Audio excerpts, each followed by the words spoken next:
I have always believed that neighborhoods have personalities. Some are loud and boisterous.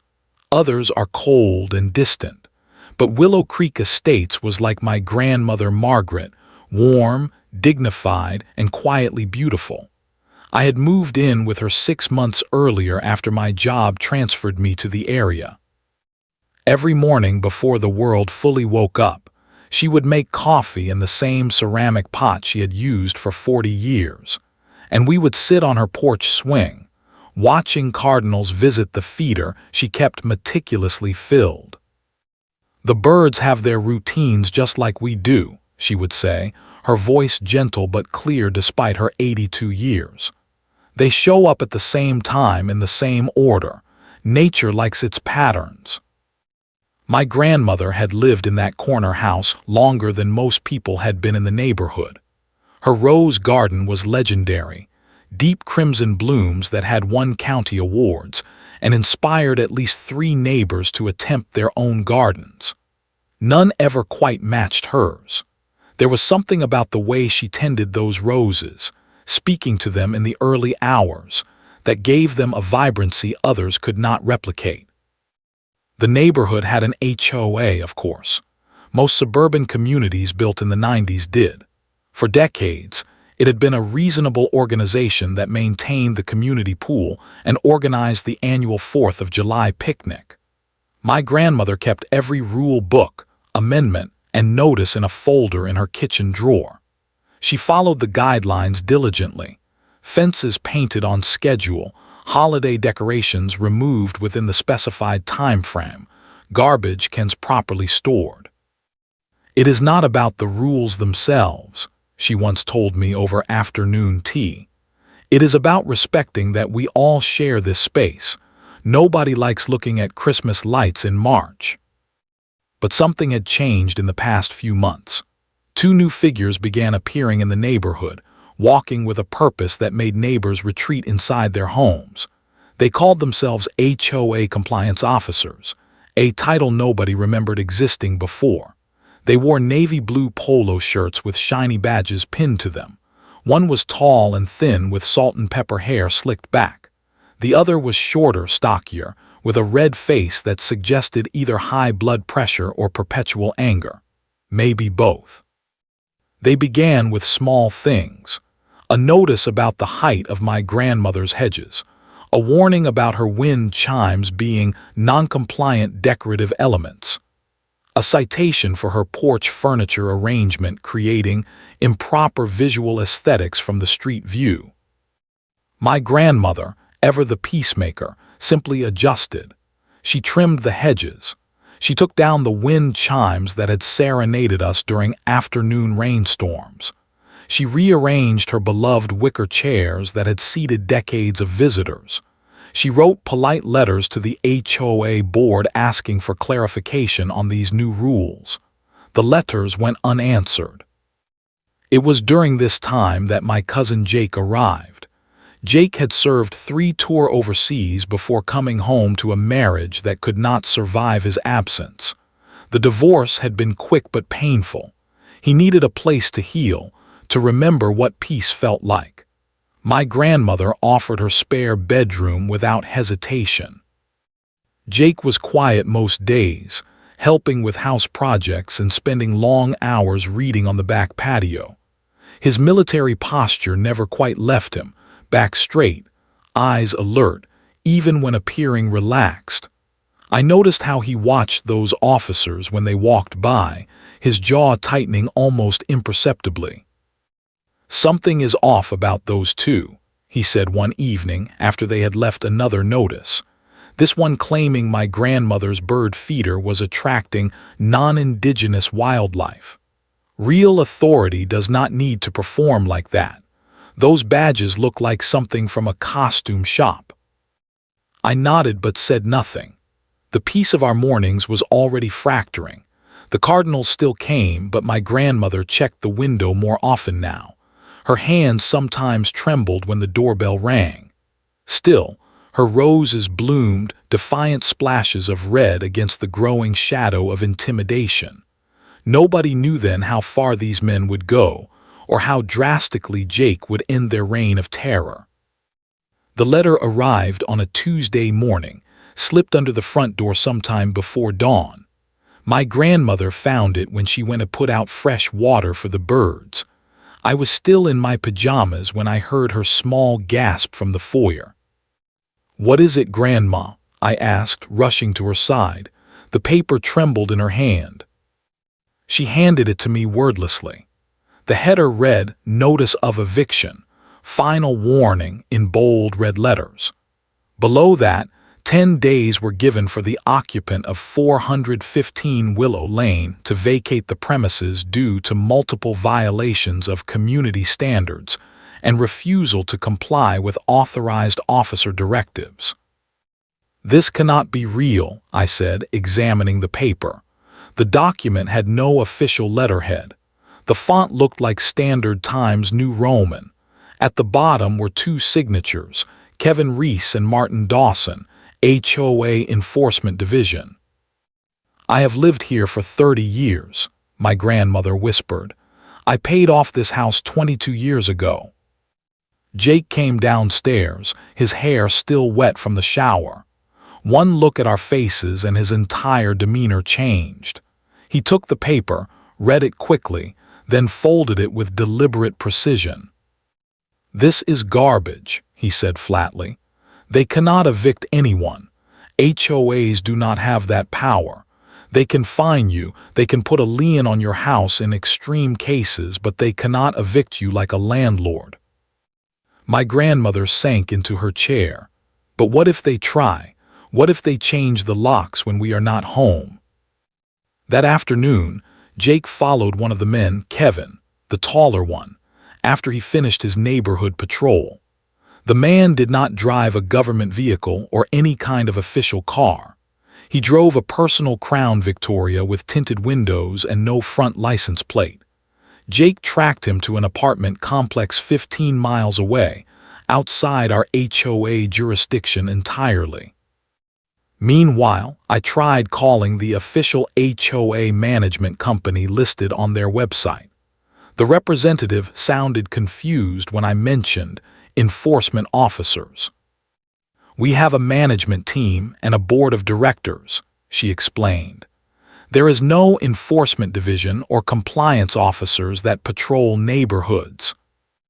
When I described Kevin and Martin, she had no record of anyone by those names being employed or authorized by the HOA.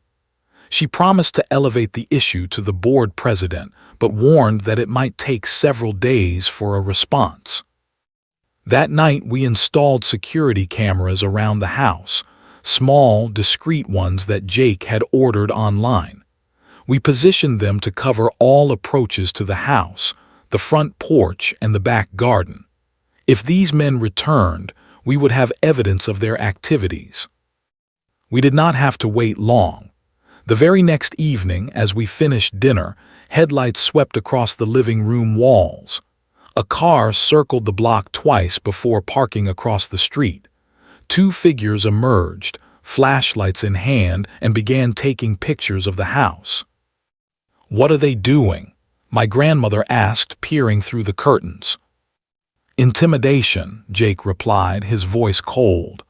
"They want you scared. Scared people make mistakes. Scared people give up." Over the next 3 days, the pattern intensified. They would appear at odd hours, sometimes early morning, sometimes late evening, always watching, always documenting. A second notice appeared, this one taped to the mailbox. "Final eviction warning.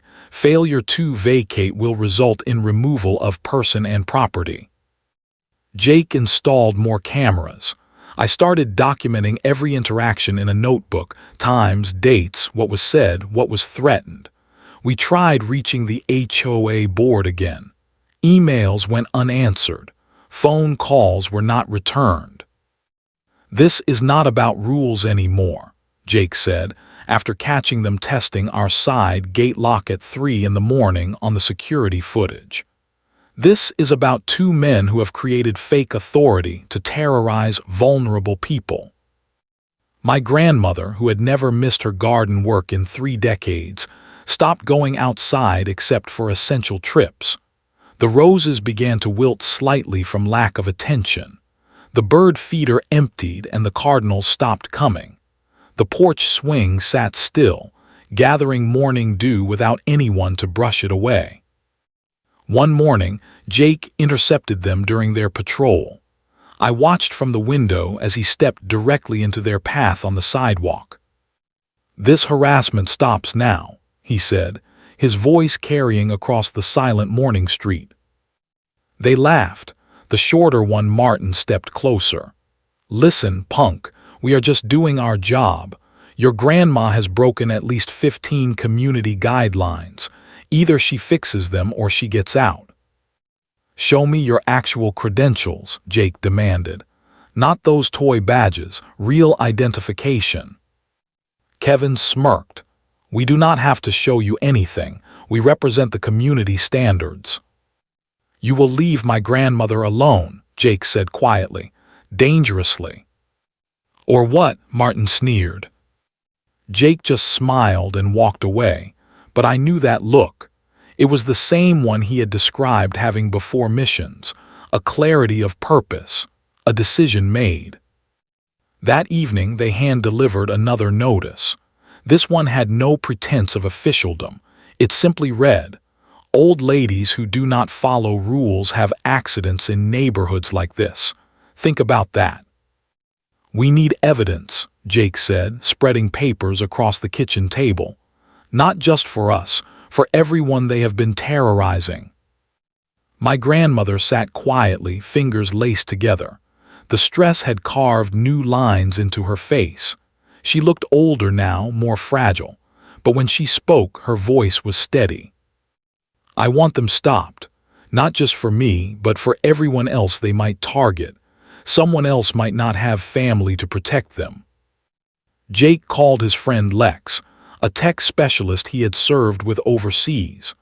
Lex arrived the next morning with a duffel bag full of equipment. He was a thin man with quick movements and quicker eyes that constantly scanned his surroundings. "These cameras are good," he said, examining our setup. "But we need more than just video.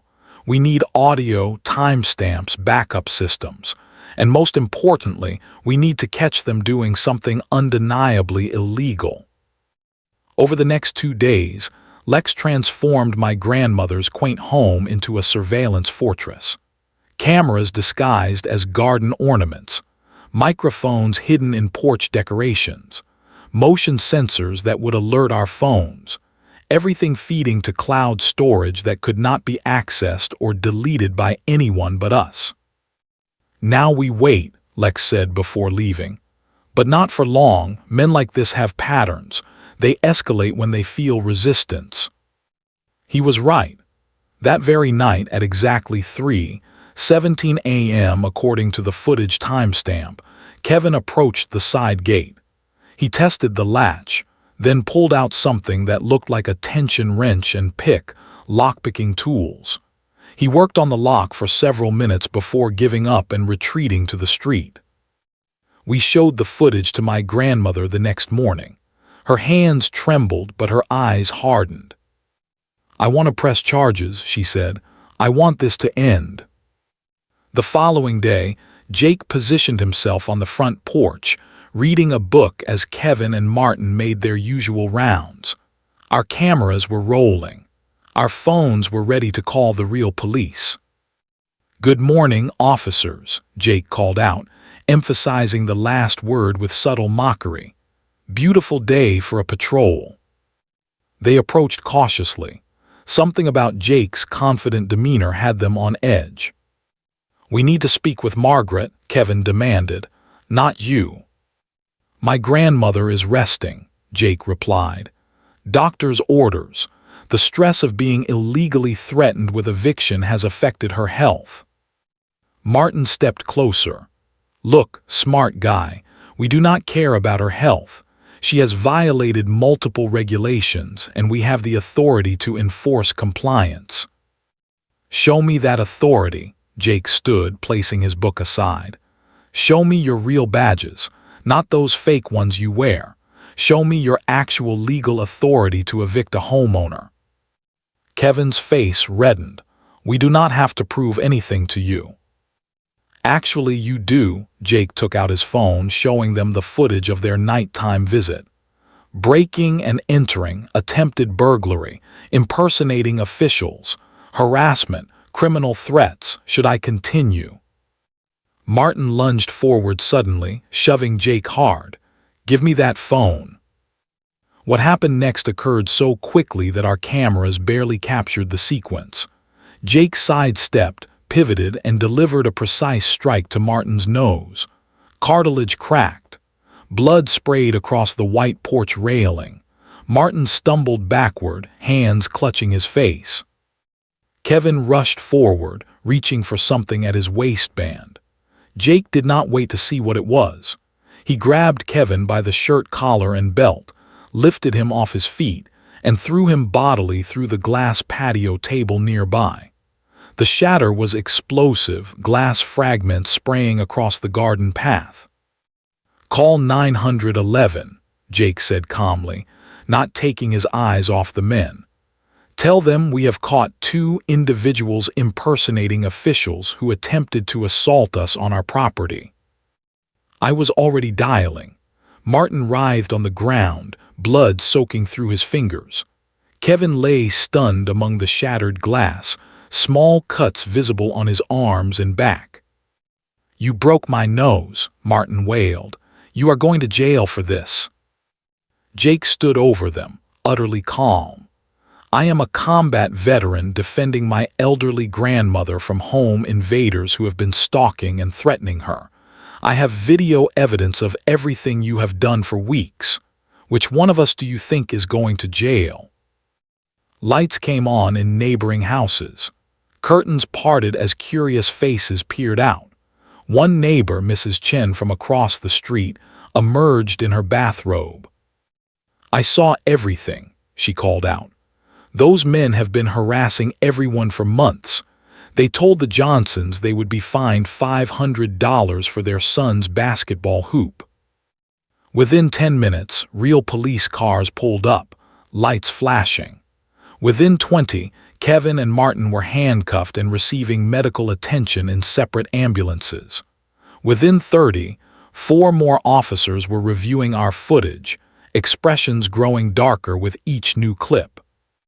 "These men are not affiliated with any HOA," one officer confirmed after making some calls. "They have been running a harassment scheme in 3 different neighborhoods." As they took statements, more neighbors emerged, each with their own stories of intimidation. The web these men had woven was extensive and now completely unraveled. Looking back, I should have seen it coming. The human body can only handle so much stress before it rebels. My grandmother had endured months of escalating threats, sleepless nights, and constant anxiety. Something had to give. It happened at 6 in the morning, 3 days after the confrontation. I was still asleep when the pounding started, loud, aggressive fists on our front door. The security camera later showed it was Martin's brother, a man we had never seen before, red-faced and shouting about lawsuits and revenge. My grandmother, always the first one awake, opened the door before the security alert reached our phones. The man towered over her, screaming obscenities about what his brother would do when he got out. I woke to the sound of shouting, then a thud that seemed to shake the entire house. By the time I reached the foyer, my grandmother was on the kitchen floor. Her eyes had rolled back, her breathing shallow and irregular. I screamed for Jake, who bounded down the stairs 3 at a time. He took one look at the situation and called 911 while I knelt beside her, holding her frail hand. "Stay with us, Grandma," I whispered, my voice breaking. "Please stay with us." The paramedics arrived within minutes, though it felt like hours. They worked efficiently, checking vitals, attaching monitors, speaking in the calm, clipped language of emergency medicine. One of them mentioned acute stress response and possible TIA, a mini-stroke. As they loaded her into the ambulance, Jake reviewed the security footage on his phone. I saw his expression change, hardening into something I had never seen before. When he looked up, his eyes held a cold fury that made me step back. "They did this," he said, showing me the video. "That coward came here to threaten an 82-year-old woman at 6 in the morning." At the hospital, I sat beside my grandmother's bed, counting the beeps of the heart monitor, watching each rise and fall of her chest. The doctors were cautiously optimistic. No permanent damage detected yet, but they wanted to keep her for observation. "She needs rest," the doctor emphasized. "Complete rest. No excitement, no stress, no visitors except immediate family." I nodded, numb with worry and exhaustion. When the doctor left, my grandmother's eyes fluttered open. Her hand found mine, squeezing with surprising strength. "I am not leaving my home," she whispered. "Not for them, not for anyone." "You do not have to, Grandma," I assured her. "Those men are in custody. They cannot hurt you anymore." But even as I said it, I remembered the brother, the threats of lawsuits, the promise of revenge. This was not over. Jake was waiting in the hallway when I stepped out to call other family members. His military posture was back, ramrod straight, eyes constantly scanning. He had been making calls of his own. "Family meeting tonight," he said simply. "Everyone who can make it, this ends now." That evening, our living room filled with relatives, aunts, uncles, cousins who lived within driving distance. Jake stood before them, the security footage playing on our television screen. The images were damning: months of harassment, the attempted break-in, the confrontation, and finally, the brother's morning threat that sent our grandmother to the hospital. "They are charging Martin and Kevin with impersonating government officials, attempted breaking and entering, harassment, and making criminal threats," Jake explained. "But the brother is still out there, and I do not think they will stop." "What do you want to do?" my Uncle Robert asked. Jake's plan was simple but effective. "We create a trap. Make them think Grandma has moved out temporarily. When they come back, and they will, we are ready, all of us, with cameras rolling and police on speed dial." "Is that legal?" my Aunt Diane questioned. "Protecting your property from known criminals who have already attempted to break in. Yes, that is legal," Jake replied. "We are not provoking them. We are not threatening them. We are simply waiting for them to try again." The family voted unanimously. Operation Protect Grandma was approved. As everyone filed out with their assignments, I caught Jake staring at the security footage still frozen on the screen, the image of our grandmother collapsing. "I promised her she would be safe with us," he said quietly. "I am keeping that promise." The plan came together quickly. We spread the word through the neighborhood grapevine that my grandmother had moved to a nursing facility temporarily while recovering. Jake parked her car at my cousin's house across town. We kept the curtains drawn and limited our comings and goings to after dark. For 3 days, nothing happened. Then, on the 4th morning, the security system alerted us. Movement at the front of the house.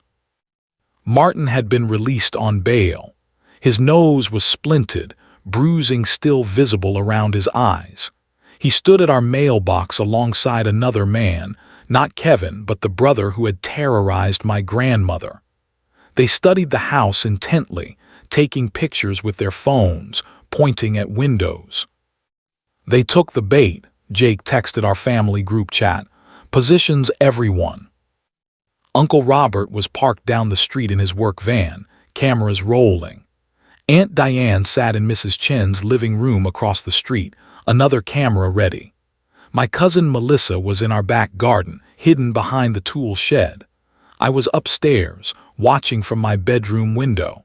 And Jake waited on the front porch, apparently reading a newspaper, a GoPro camera strapped to his chest beneath his open flannel shirt. Martin and the brother, we later learned his name was Paul, approached cautiously.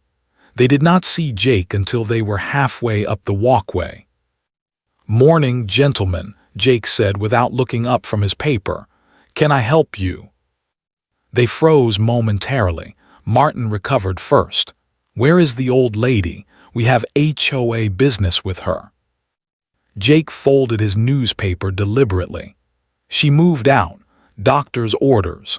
The stress of being harassed by fake officials was too much for her heart." "We are not fake," Paul growled, stepping forward. "My brother is an authorized compliance officer." "Your brother is out on bail for impersonating an official," Jake corrected. "And you sent an elderly woman to the hospital with your threats." Martin's face flushed red beneath his bruising. "We have every right to be here. This property has multiple violations." Jake stood slowly. "No, you do not have any right to be here. This is private property. You have been caught on camera attempting to illegally enter this house. You have been arrested for threatening the homeowner, and now you are trespassing. Leave." Paul lunged forward suddenly, grabbing Jake's shirt. "Listen, you military punk. This is not over. When we are done with you and that old bag, you will be homeless." It happened in an instant. Jake's right hand shot up, breaking Paul's grip, while his left delivered a precise strike to Martin's already damaged nose. Fresh blood erupted as Martin screamed, stumbling backward. Paul roared with rage and charged forward. Jake sidestepped, caught him by the collar and belt, and propelled him backward with terrifying force. Paul crashed through the glass patio table with a sound like thunder, shards exploding outward in a glittering spray. "Now," Jake shouted. Every family member emerged from their hiding spots, phones and cameras recording. Mrs. Chen and 3 other neighbors appeared on their front lawns, also filming. And to complete the tableau, a police cruiser turned onto our street. Uncle Robert had called them the moment Martin and Paul had arrived. Martin writhed on the ground, clutching his rebroken nose. Paul lay stunned among the glass fragments, small cuts bleeding through his shirt. Jake stood over them, calm and collected, his GoPro capturing everything. "Officer," he called as the policeman approached rapidly. "These are the men who have been harassing my grandmother. They return to trespass and make threats. We have it all on video." The officer, the same one who had responded days earlier, looked at the scene with a mixture of surprise and resignation. "You two again. Did you not learn your lesson the first time?" Additional police cars arrived. Statements were taken. Videos from multiple angles were reviewed on the spot. Martin and Paul were handcuffed and placed in separate cruisers. "Impersonating officials, criminal threats, trespassing, attempted assault," the officer read off the charges. "And based on your prior activities, we will be adding elder abuse and harassment. The district attorney is going to have a field day with this case." As the police cars pulled away, neighbors emerged from their homes, some applauding, others coming forward with their own stories of encounters with the fake officials. The net was widening. More victims, more charges. The house of cards Martin and Kevin had built was collapsing entirely. Jake stood on the porch, finally allowing his rigid posture to relax slightly. "Call Grandma," he said quietly. "Tell her she can come home now. It is over." News travels faster in small communities than any official channel could hope to match. By evening, the story had spread throughout Willow Creek Estates. By morning, a local news van was parked outside our house. The reporter was young and eager, holding her microphone like it might try to escape. We are here at the scene where two men allegedly impersonating HOA officials were apprehended after months of what residents describe as systematic intimidation of homeowners. With me is Jake Sullivan, who confronted the suspects. Jake had never been comfortable with attention, but he understood the importance of the moment.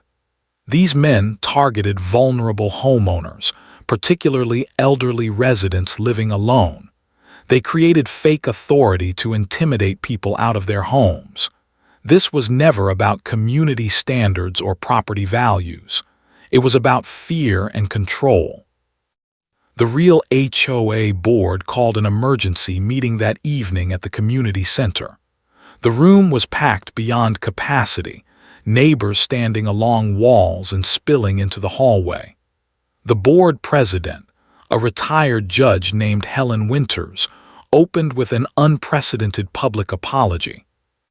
These men were never employed, authorized, or endorsed by this HOA in any capacity, she stated firmly.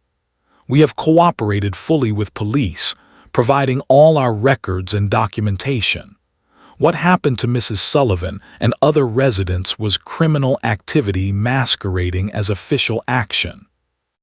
As investigation deepened, the truth emerged in disturbing detail. Martin, Kevin, and Paul had created what they called an HOA enforcement unit in 3 different neighborhoods. They targeted primarily elderly residents living alone, using intimidation to force them to either pay special compliance fees directly to them or consider selling their homes quickly before legal action commenced. Several real estate listings in the area were connected to a company owned by Paul's wife. Properties sold well below market value after owners had been harassed into leaving quickly. It was a real estate scam wrapped in fake authority, preying on people's respect for rules and institutions. The district attorney held a press conference announcing charges against all 3 men: impersonating government officials, fraud, elder abuse, harassment, extortion, and assault. Potential sentences ranged from 5 to 15 years if convicted on all counts.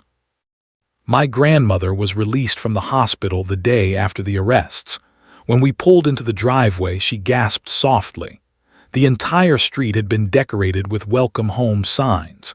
Neighbors stood in their front yards, applauding as she emerged from the car. Mrs. Chen rushed forward with a bouquet of flowers.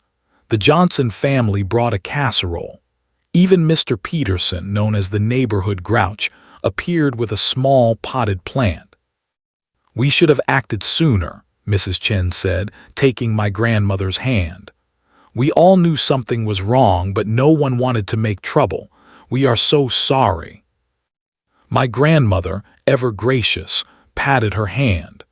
Sometimes it takes something breaking before we realize it needed fixing all along. Inside, the house had been cleaned and prepared. My cousins had replanted sections of the rose garden that had been damaged. The bird feeder was full again, and the cardinals had already returned, bright splashes of red against the green foliage. That evening, as we sat on the porch watching twilight settle over the neighborhood, a representative from the real HOA board arrived. She carried an official letter and a small gift basket. "The board would like to offer Mrs. Sullivan a position as community liaison," she explained. "And for Jake, if he might consider consulting on neighborhood security measures." Jake raised an eyebrow. "You want to hire me?" "After reviewing the security system you installed and how effectively you documented everything. Yes, we would value your expertise considerably." Later, when the house had quieted and most family members had returned to their homes, Jake and I sat in the kitchen, sharing a pot of tea. "How did you know they would come back?" I asked. He considered the question carefully. Men like that cannot stand being defied. Each time someone resists, they have to push back harder to maintain their illusion of control. When bullies are exposed, they do not retreat, they escalate. I was counting on it. You could have been hurt. They could have had weapons. Jake nodded. That is why we had the cameras, the witnesses, the police on standby. I never wanted violence. I just needed them to reveal who they truly were with enough people watching. Through the window, we could see my grandmother in her garden, checking her roses in the moonlight. She moved slowly but with purpose, her shoulders straight, her head held high. The neighborhood was quiet again, but a different kind of quiet, not the silence of fear, but the peace of justice served. Spring arrived with particular beauty that year. My grandmother's rose garden exploded with color, deep reds, soft pinks, creamy whites. She spent her mornings tending to them with a devotion that had never wavered, even in the darkest days of winter. Jake and I often shared coffee on the porch swing, watching her work. She wore her wide-brimmed gardening hat and hummed old songs from her youth. Her hands, though still marked with age, moved with confidence among the thorns. She never doubted they would bloom again, I remarked one morning. Jake nodded. Some people bend when storms come, others break, but the rare ones like her, they root deeper. We had mounted one of the fake badges in a shadow box on the porch wall, not as a trophy, but as a reminder. Beneath it, my grandmother had placed a small handwritten note. Truth grows even where lies have been planted. The neighborhood had changed subtly but significantly. Neighbors who had barely spoken now greeted each other on evening walks. The HOA meetings, once sparsely attended, now filled the community center monthly. People had realized that communities required active participation, not passive compliance. Martin, Kevin, and Paul had accepted plea deals rather than face trial. The evidence against them had been overwhelming, not just from our house, but from dozens of other victims who came forward after the story broke. They would serve between 4 and 8 years each, with additional civil lawsuits pending. Do you think about them much? I asked Jake one evening as we helped my grandmother prepare dinner. Not them specifically, he answered, carefully slicing cucumbers for the salad. But I think about what they represent, how easy it is to claim authority when people are conditioned not to question it, how power, even fake power, can paralyze good people with fear. My grandmother looked up from the pot she was stirring. For 30 years, I followed every rule in that book, never missed a deadline, never skipped a payment. I thought that would protect me. But rules only work when everyone agrees on what they mean and why they exist. She wiped her hands on her apron and joined us at the kitchen island. When Jake first moved in, he told me something I did not understand until now. He said that combat taught him that courage is not about being fearless. It is about being afraid and acting anyway. Jake smiled slightly, continuing his methodical vegetable preparation.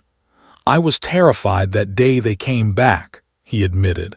Not of getting hurt, but of failing, of not being able to protect you. But you did, my grandmother said, patting his hand.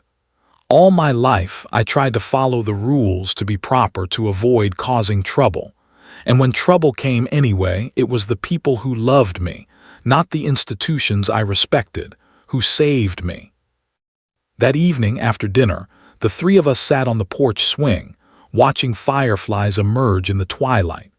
The roses cast long shadows across the lawn, their fragrance sweetening the evening air. Neighbors waved as they walked dogs or pushed strollers past our house. Mrs. Chen called out an invitation to her book club. Mr. Peterson asked Jake about installing security cameras at his house. My grandmother rocked gently in the center of the swing, one hand holding mine, the other resting on Jake's arm. Her face, illuminated by the soft porch light, showed new lines, not just of age but of wisdom hard-won. "Some people think gardens are just about pretty flowers," she said, looking out at her roses. "But gardeners know better. Every bloom is a victory over something that tried to stop it: drought, frost, disease, neglect. The most beautiful gardens are not the ones that have never faced challenges. They are the ones that have overcome them." As darkness settled fully over Willow Creek Estates, the porch swing creaked rhythmically. My grandmother's eyes closed peacefully, her breathing deep and even. The cardinals had long since nested for the night. The roses stood sentinel in the garden, their outlines barely visible in the gathering darkness. But I knew they were there, standing tall, unyielding, blooming defiantly in the face of everything that had tried to destroy them. Just like my grandmother,